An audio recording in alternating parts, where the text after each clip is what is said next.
કેમ છો? અત્યારે અમે જઈએ છીએ ગરબા રમવા માટે. બધાને હેપી નવરાત્રી. તો ત્યાં જઈને હું તમને બતાવીશ કે અમારી નવરાત્રી કેવી છે. તો ચાલો આપણે જઈએ ગરબા.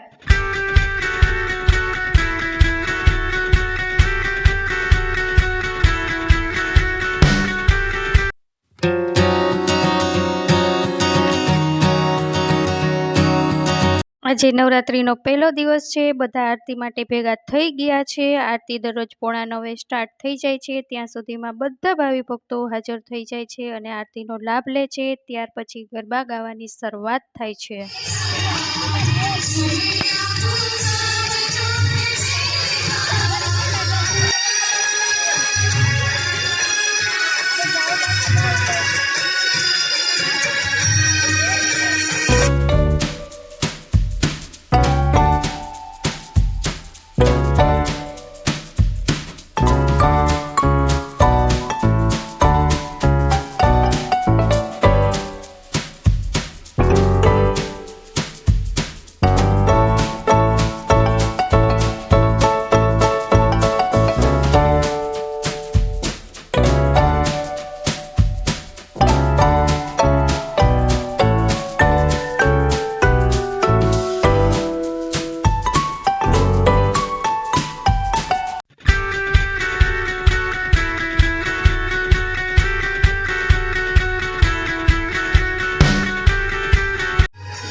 હવે ગરબા રમીને બધા બેસશે અને નાસ્તાનો સમય થઈ ગયો છે. આજે નાસ્તામાં છે ઇડલી સંભાર. બધા નાસ્તો કરશે અને પછી છૂટા પડશે. આવતીકાલે ફરી મળીશું આવી જ રીતે ગરબા રમવા માટે. ત્યાં સુધી બધાને જય શ્રી કૃષ્ણ.